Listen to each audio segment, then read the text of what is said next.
Hadratul Muhtaramin yang terhormat beliau Profesor Dr. Kiai Haji Nur Khairin MAG selaku Ketua BP4 Provinsi Jawa Tengah. Yang saya hormati para jamaah yang sesudah melaksanakan sholat maghrib berjamaah di ruang utama sholat Masjid Agung Jawa Tengah, para santri Mahat Tahfidz Al-Quran MAJT Basnas Jawa Tengah, dan para pendengar setia Radio Dais serta pemirsa MAJT TV dan TVku dimanapun Anda berada.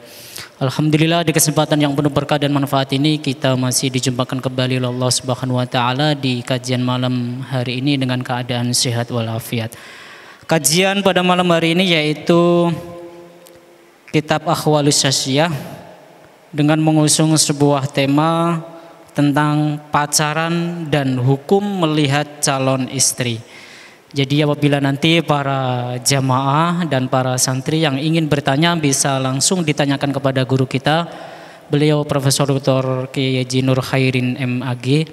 Dan bagi para pendengar serta pemirsa yang ingin bertanya bisa melalui chatting WhatsApp-nya Radio Dais di nomor 082133670000. Untuk mengawali kajian malam hari ini, mari terlebih dahulu kita buka dengan bacaan umul kitab liridhaillah wa li syafaati rasulillah bi barakati suratul Fatihah. A'udzubillahi minasyaitonir rajim. Bismillahirrahmanirrahim. Alhamdulillahirabbil alamin arrahmanir rahim maliki yaumiddin. Iyyaka na'budu wa iyyaka nasta'in. Ihdinas siratal mustaqim. Siratal ladzina an'amta 'alaihim ghairil maghdubi 'alaihim waladdallin. Amin. Selanjutnya mari kita simak bersama-sama pengajian pada malam hari ini bersama dengan guru kita, beliau Profesor Dr. Kiai Haji Nur Khairin MAG. Waktu kami persilakan.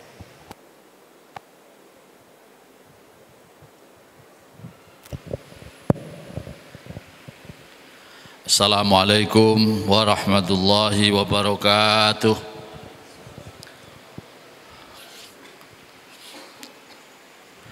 Alhamdulillahilladzi nahmaduhu wa nasta'inuhu wa nastaghfiruh wa na'udzu billahi min shururi anfusina wa min sayyiati a'malina may yahdihillahu fala mudhillalah wa may yudlil fala hadiyalah. Asyhadu an la ilaha illallah wahdahu la syarikalah wa asyhadu anna Muhammadan abduhu wa rasuluh. Allahumma salli wa sallim wa barik ala sayyidina Muhammadin wa ala alihi wa sahbihi wa ummatihi ajma'in. Rabbi shrah li sadri wa yassir li amri wa hlul 'uqdatam min lisani yafqahu qawli. Amma ba'du. Bapak-bapak, ibu-ibu yang hadir di Masjid Agung Jawa Tengah, anak-anakku, para santri Tahfidz MAJT Basnas, para pendengar Radio Dais dan pemirsa MAJT TV dimanapun berada, semoga tetap sehat dalam lindungan dan rahmat Allah Subhanahu wa ta'ala. Marilah kita memanjatkan puji syukur kehadirat Allah Subhanahu wa ta'ala atas segala limpahan rahmat nikmat yang tidak terhitung, tidak ternilai. Kita baru merasakan betapa mahalnya oksigen yang kita hirup setiap detik. Jika suatu ketika oksigen itu dicabut oleh Allah, ya tidak usah lama-lama, 1-2 menit saja kita sudah mati kehabisan oksigen. Betapa mahalnya, dan itu sering kita tidak menganggapnya sebagai nikmat Allah. Kita menganggapnya biasa-biasa saja. Kajian fikih Ahwalus Syakhsiyah pada malam hari ini, ya, kajian fikih keluarga atau hukum keluarga. Sampailah pada satu pembahasan yang menurut saya menarik dan penting, yaitu bagaimana hukum melihat calon istri. Ya, apakah sama dengan pacaran? Ya, sekarang muncul istilah yang lebih halus. Pacaran itu diistilahkan ta'aruf. Ta'aruf ya, atau penjajakan gitu. Ya, pergaulan laki-laki perempuan sekarang ini sudah sangat terbuka, kalau tidak bisa dikatakan bebas.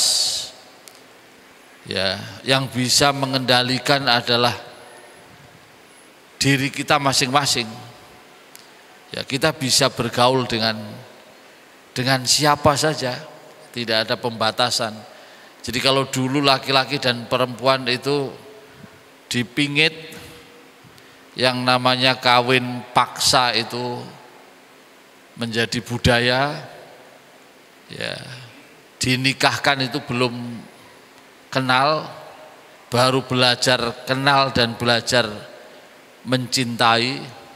Maka sekarang ini belum menikah sudah mencintai, dan bahkan belum sampai menikah sudah bosan dan putus.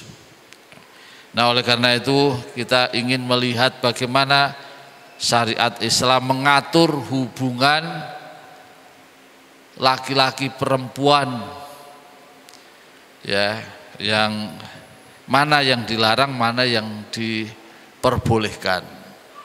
Bahwa jodoh itu adalah apa? Takdir, ya. Kita harus yakin bahwa setiap orang sudah ditetapkan jodohnya oleh Allah. Ya, harus yakin itu. Selain jodoh, apa yang sudah ditetapkan, umur kita, nasib baik buruk kita, ya sudah ditetapkan, tetapi harus diikhtiarkan. Jadi takdir Allah itu terjadi melalui proses yang rasional, tidak ujuk-ujuk gitu ya.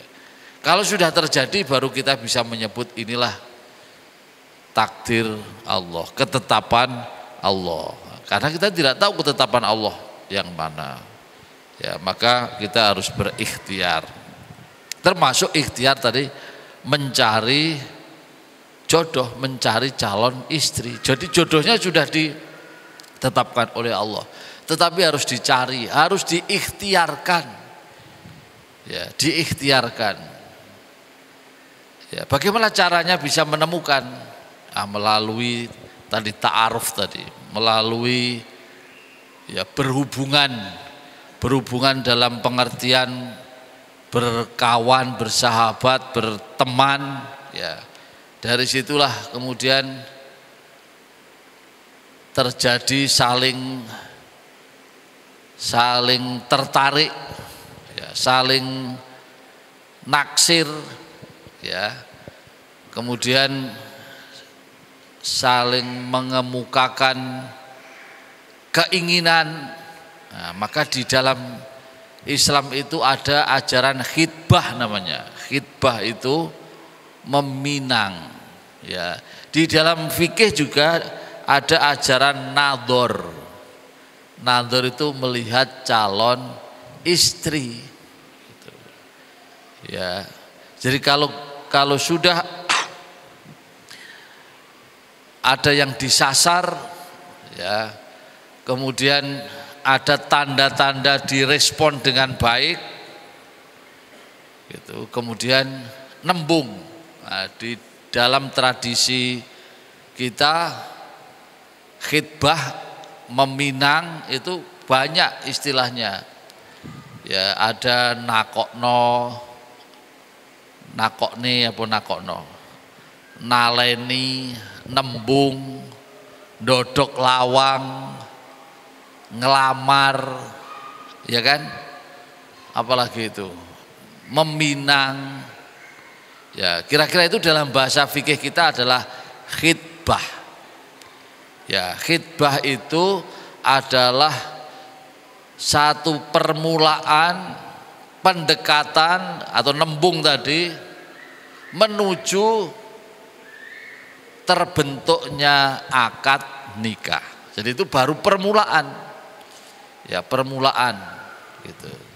Nah, khitbah sekarang ini boleh ndak khitbah itu langsung berdua, ya. Jadi calon laki-laki dengan cewek kemudian ditembung itu sudah disebut khitbah tidak? Ya. Nah kalau di dalam fikih itu khitbah itu tentu nembung ke walinya, ya. Karena seorang perempuan itu di dalam kekuasaan wali.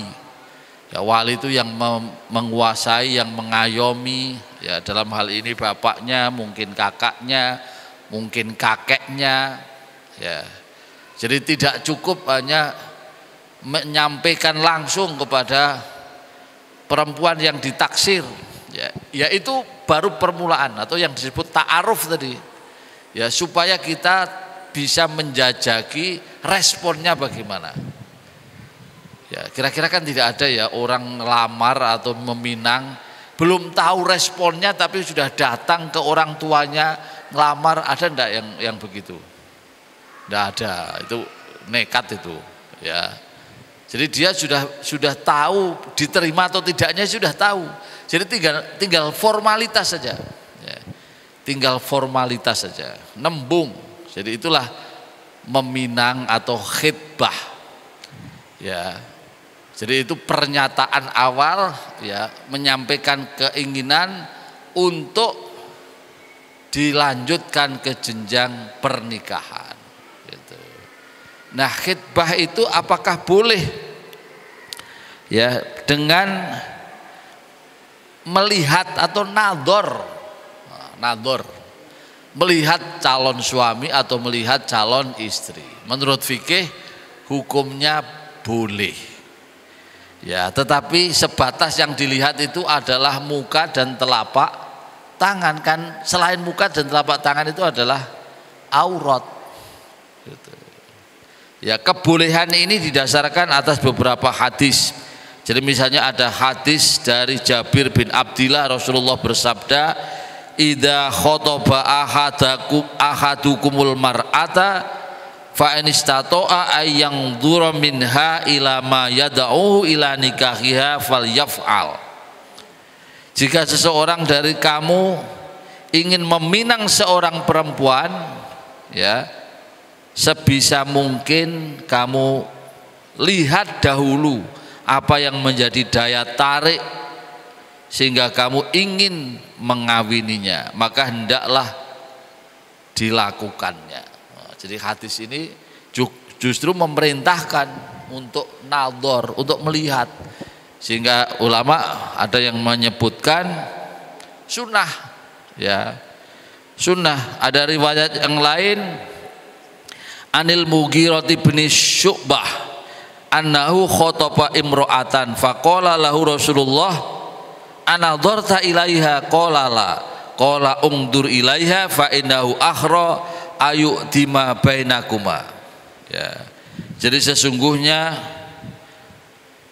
Mughirah bin Syu'bah, ya, meminang seorang perempuan. Lalu Nabi SAW bertanya, sudahkah kau lihat dia?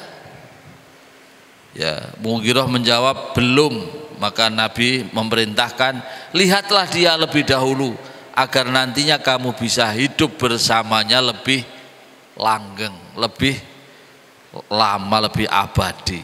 Gitu. Jadi ini dasar bahwa melihat calon istri diperbolehkan, tapi yang dilihat hanya muka dan telapak tangan, ya. Karena tidak boleh menikah tanpa dasar cinta, ya, tidak kenal, ya. Ta'aruf itu artinya kan saling mengenal, ya. Jadi tidak boleh membeli kucing dalam karung, ya.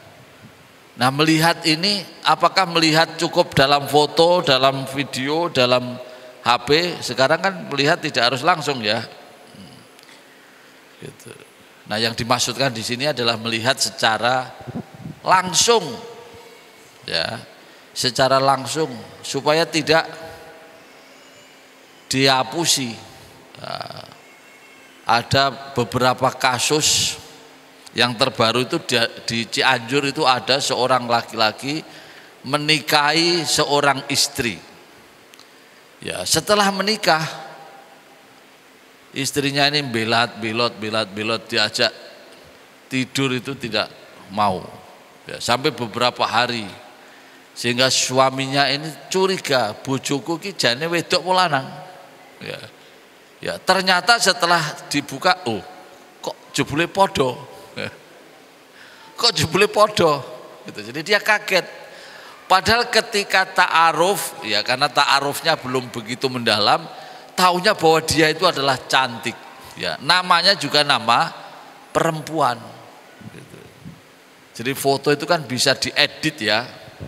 Ya, kamu jangan terkesima dengan foto loh ya. Nah, foto itu kukulnya banyak saja, bisa bersih, bisa putih, bisa klimis. Ya, hidupnya yang tipis bisa kandel.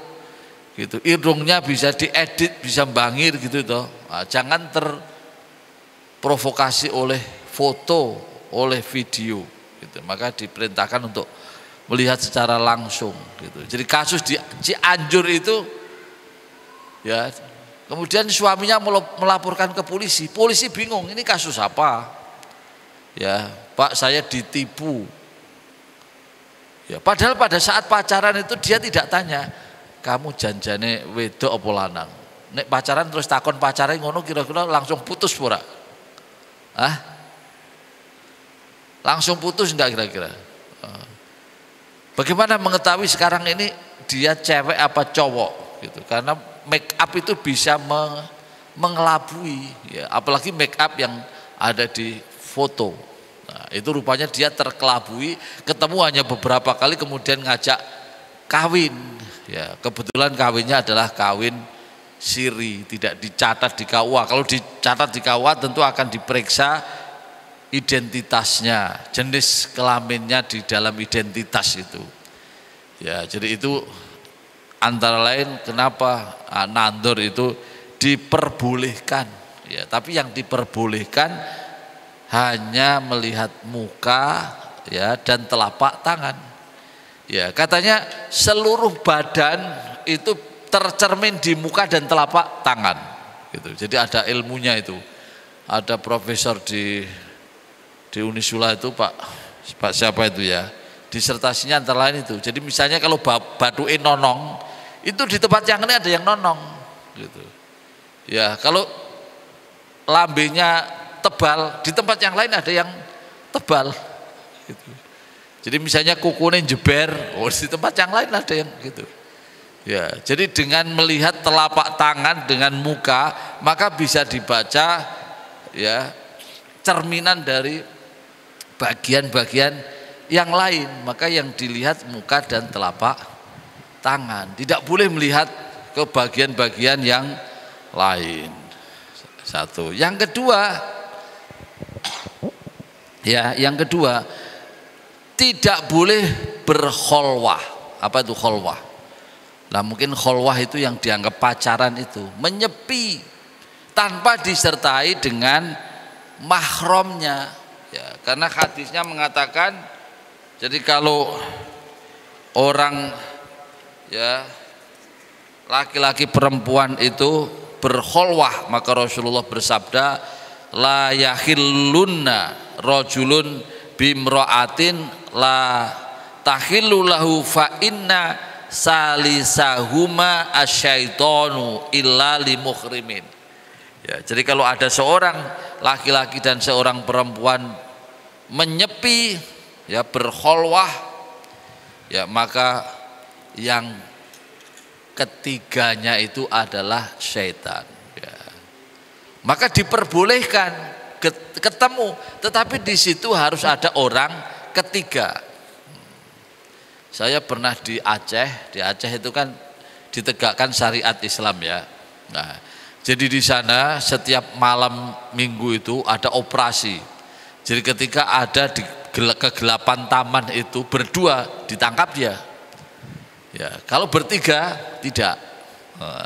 Syaratnya harus ganjil.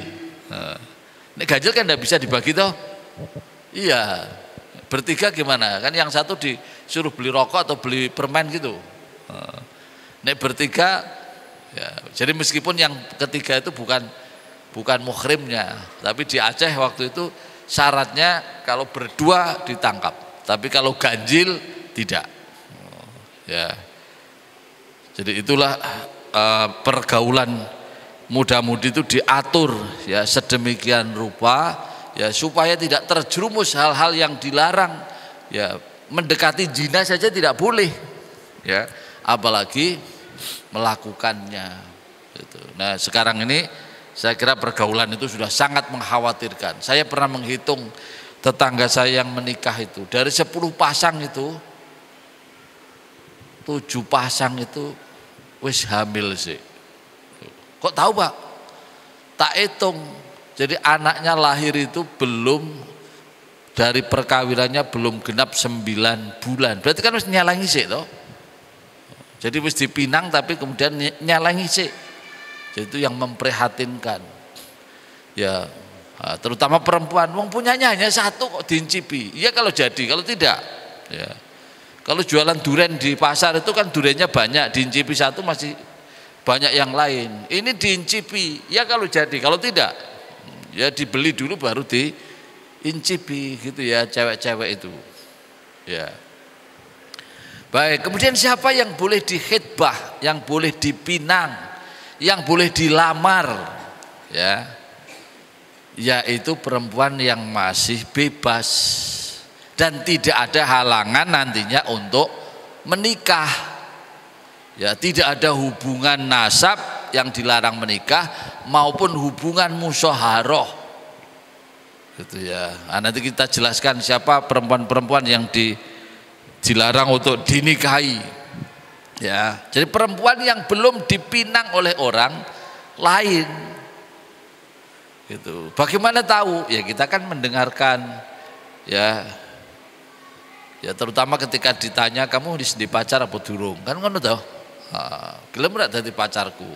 Tapi biasanya kan tidak to the point begitu toh, dengan sindiran-sindiran gitu. Karena perempuan itu kalau to the point malah dia gilo. Ya, harus dengan rayuan, harus dengan sindiran-sindiran gitu. Jadi kalau sudah dikhitbah oleh orang lain, maka tidak boleh dikhitbah oleh laki-laki yang lain gitu. Jadi di hadis itu disebutkan bahwa yang boleh dikhitbah, ya, yang boleh dikhitbah itu adalah, mana tadi hadisnya? Al mu'minu akhul mu'min fala yakhillu lahu ayyat ba'a ala bai'i akhih wala yahtuba ala khidbati akhih hatta yadharo. Ya. Orang mukmin bersaudara, maka tidak halal ya seorang mukmin membeli barang yang sudah ditawar oleh orang lain atau meminang perempuan yang sudah dipinang oleh laki-laki lain sehingga ditinggalkan. Ya. Jadi kalau misalnya ada Honda mau dijual sudah ditawar, ya sudah dibiarkan saja. Kalau dia sudah meninggalkan sudah tidak jadi, baru Anda datang menawar. Etikanya begitu. Ya, ada perempuan ini sudah pacarnya orang, sudah dipinang orang, ya tidak boleh. Ya kecuali kalau dia sudah putus dan dia menyatakan diri bebas, ya boleh didekati. Ada PDKT, ya boleh didekati dan baru boleh dipinang. Gitu. Jadi yang boleh dipinang adalah perempuan yang tidak ada larangan untuk menikah, karena tujuannya adalah mau menikah, ke arah pernikahan. Ya, jadi mendekati perempuan itu tujuannya adalah ke arah pernikahan, bukan main-main. Ya, tujuannya bukan main-main, terutama perempuan. Ya, perempuan tidak ada yang suka didekati tapi hanya untuk main-main. Pasti dia ingin serius. Ya, kecuali perempuan nakal, laki-laki hidung belang. Laki-laki hidung belang itu gimana? Laki-laki mata keranjang. Kenapa disebut laki-laki mata keranjang? Matanya jelalatan, matanya banyak. Keranjang kan matanya banyak toh. Bisa ke kanan, ke kiri, ke depan, ke belakang. Setiap ada cewek dia jelalatan. maka disebut mata keranjang. Kalau perempuan disebut mata mata apa kalau perempuan? Mata duitan. Nah, satu-satu toh. Laki-laki mata keranjang, perempuan mata duitan. Nah, gitu. Ya, jadi syaratnya 2, tidak boleh. Nah, boleh enggak kalau sudah di khitbah tapi kemudian dibatalkan? Nah, dibatalkan. Padahal ketika khitbah, ketika melamar itu sudah ada pemberian-pemberian, diberikan cincin, diberikan pakaian, ya, dibawakan perhiasan, ya, diberikan apa saja gitu. Nah, bagaimana hukumnya kalau ternyata batal? Ya, kan banyak. Ya. Jadi sudah khitbah, sudah pacaran, sudah ada komitmen untuk mau menikah, tapi tiba-tiba di tengah jalan bubar. Ya, dikhianati di tengah jalan, kemudian bubar, tidak jadi meneruskan komitmen untuk menikah. Bagaimana hukumnya? Boleh apa tidak? Ya, hukumnya boleh. Ya, karena berjanji untuk menikah itu belum mempunyai akibat hukum sebagaimana akibat hukum menikah. Ya, akibat hukumnya ya baru dia dituntut untuk memenuhi janji. Ya. Jadi misalnya berjanji untuk menjual, untuk membeli mobil, untuk membeli Honda, sudah membeli belum? Belum, baru berjanji untuk membeli Honda. Gitu. Nah, kalau dia sudah berjanji akan mau membeli, ya ditepati. Hukumnya menepati janji itu wajib. Gitu. Ya, tapi belum mempunyai akibat jual beli, belum mempunyai akibat menikah tadi. Sehingga meskipun sudah khitbah, sudah dilamar, ya sudah diberi cincin, sudah banyak oleh-oleh, mungkin setiap bulan sudah dikirimi uang, tetapi belum menimbulkan hak dan kewajiban sebagai suami istri. Keduanya masih tetap haram berhubungan. Kalau nanti sudah akad nikah yang sah, keduanya berhubungan justru sebagai ibadah. Ibadah yang paling nikmat adalah menikah. Gitu. Terus pemberian itu hukumnya bagaimana? Apakah wajib dikembalikan? Tidak. Ya, tidak. Jadi itu namanya pemberian, namanya hibah. Ya. Jadi hibah itu ya pemberian, tidak pamrih yang lain-lain. Ya, tapi menurut ulama ya boleh diminta kembali kalau barangnya masih utuh. Ya. Tapi kalau barangnya sudah hilang, sudah berubah, ya tidak wajib. Ya, di sini ada satu hadis, la yahilu lirajulin ayyu'tiya atiyatan au yahaba hibatan fayarji'u fiha ya illal walida fima yu'ti waladahu. Tidak halal seorang yang telah memberikan sesuatu atau menghibahkan sesuatu lalu meminta kembali barangnya kecuali pemberian seorang ayah kepada anaknya atau seorang anak kepada ayahnya. Hadis yang lain, man wahaba hibatan fahuwa ahaku biha malam yasub minha. Barang siapa memberi hibah maka dia masih tetap lebih berhak terhadap barangnya selama belum mendapatkan imbalannya. Ini ada yang hadis yang berbunyi begitu. Sehingga ulama bahwa hibah hadiah itu ya sudah menjadi milik yang diberi, ya tidak boleh diminta kembali. Nah, kita mendengar ada calon DPR membantu karpet, membantu aspal, membantu semen, ternyata dia tidak jadi, kemudian diminta kembali. Etis tidak? Setidaknya tidak etis. Ya, tidak etis. Tapi kalau misalnya yang membatalkan adalah perempuan ini sudah diberi cincin, diberi perhiasan, diberi pakaian yang mahal, tiba-tiba dia yang mengkhianati, dia yang memutuskan sepihak, ya maka etisnya perempuan ini mengembalikan seluruh pemberiannya, seluruh hadiahnya, gitu. Ya etis kan tidak harus, ya pantes sih. Itu kalau toh tidak ya tidak apa-apa, wong itu sudah diberikan kok. Gitu ya. Ya maka ketika khitbah belum memiliki akibat hukum apapun, ya tidak usah jor-joran.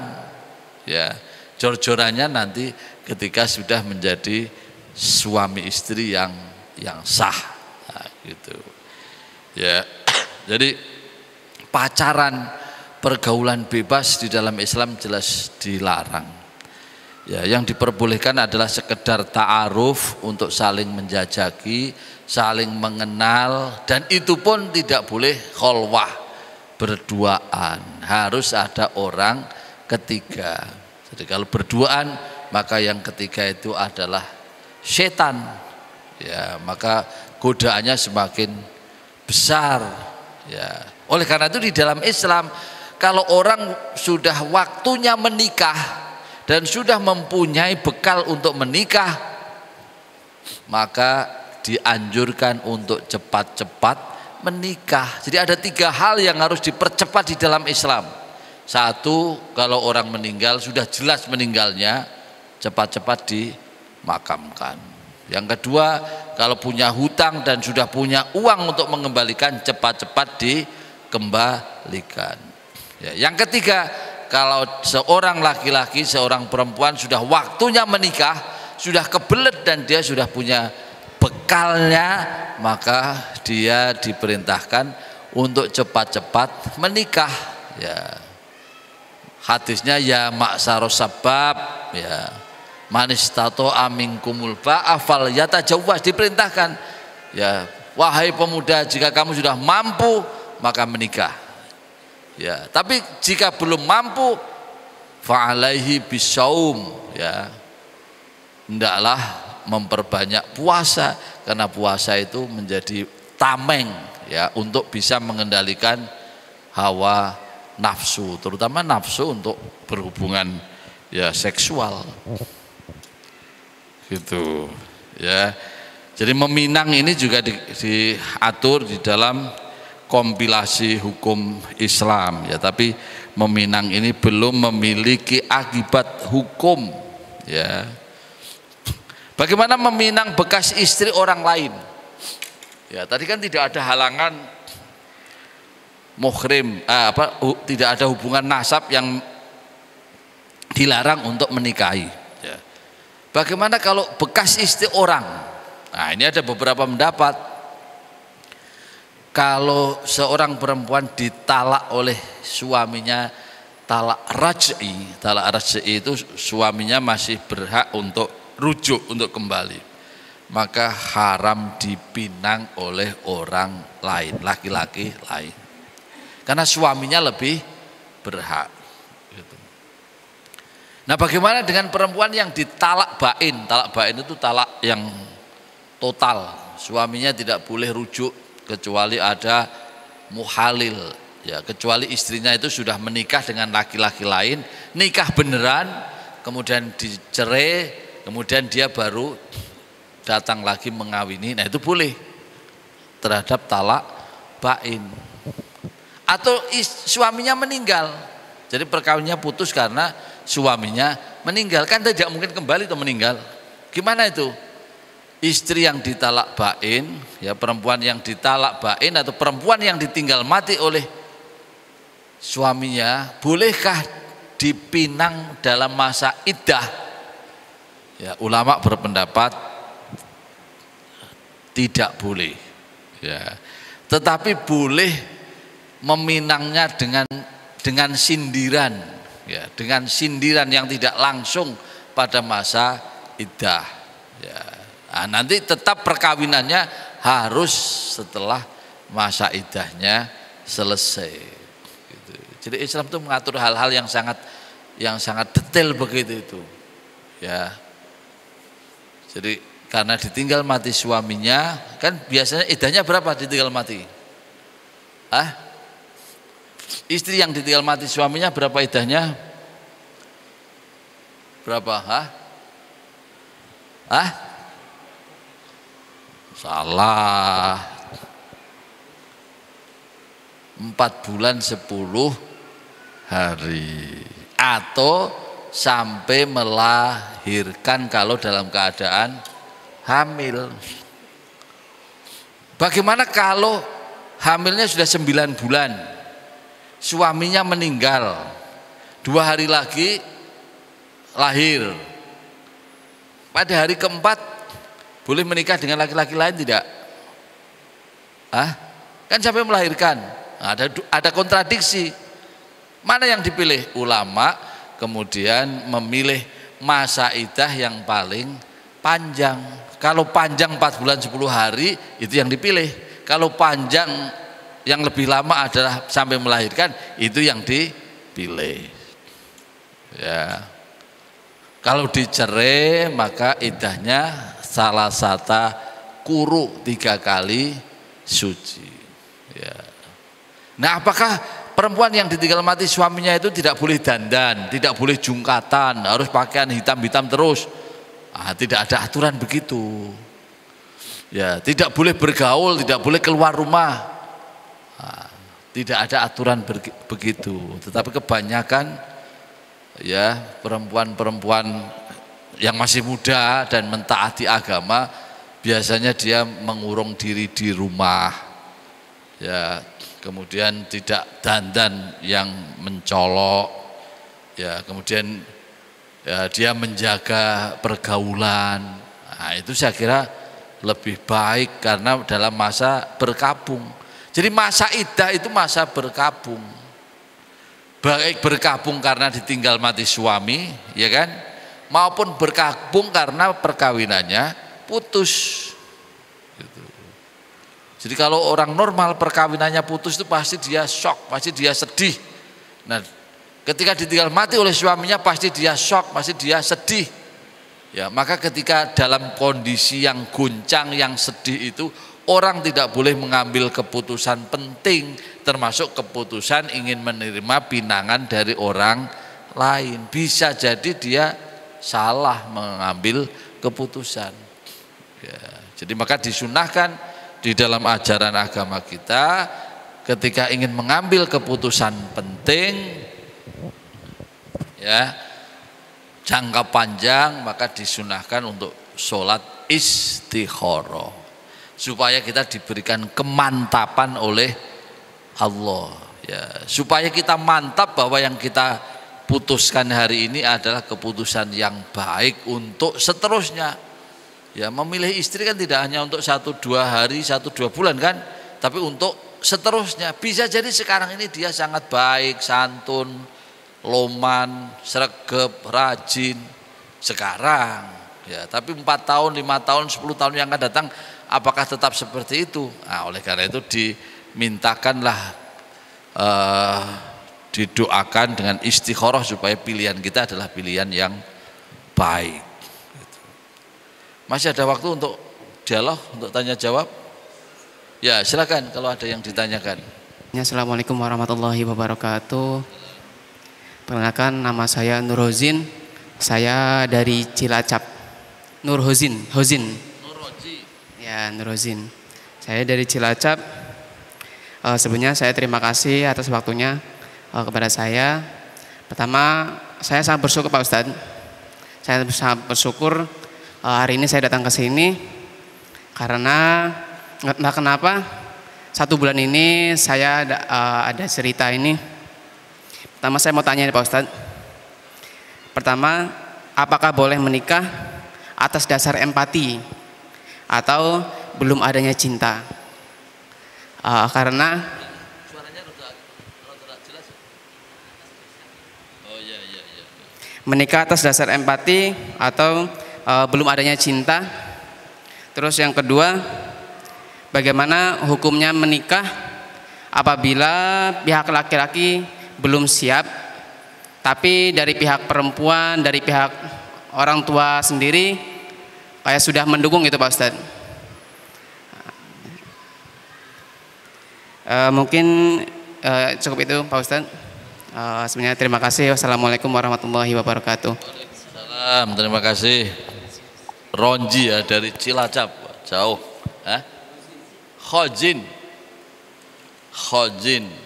Ya. Dari Cilacap nih, jauh nih ya.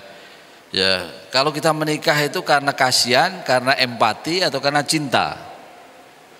Ya, jadi harus karena cinta. Kan beda ya, kasihan, empati, ya simpati, ya, dengan cinta. Nah, itu berbeda. Kita masing-masing orang dewasa bisa membedakan. Ini cinta apa ini kasihan.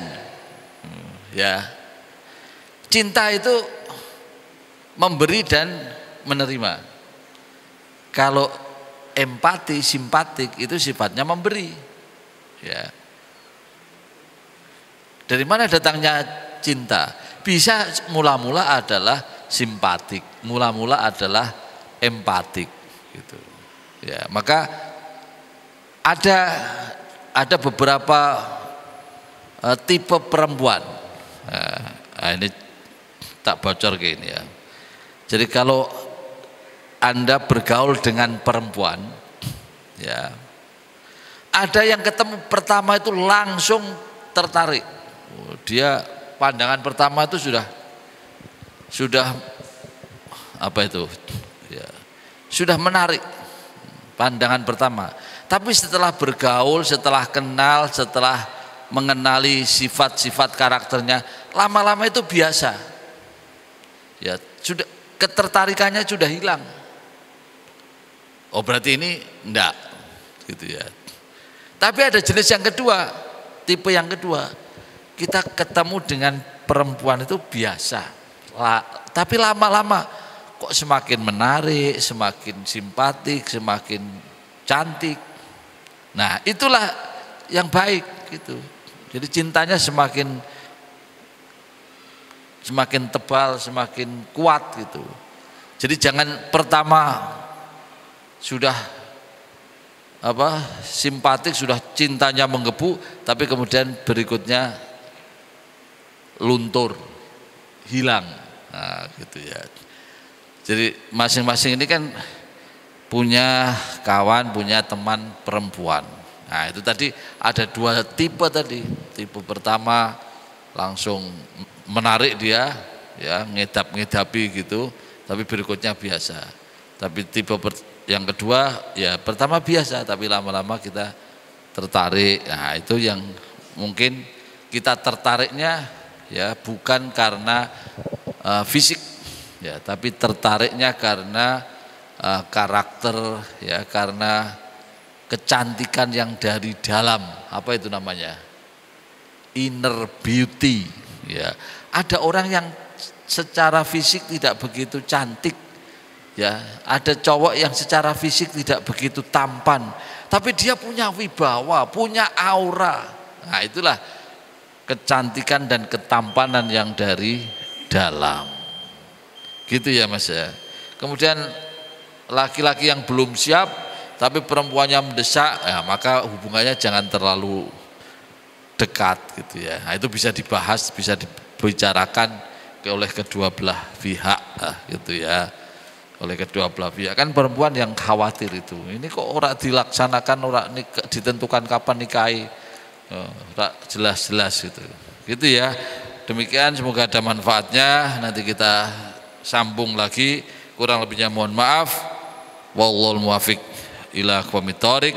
Assalamualaikum warahmatullahi wabarakatuh.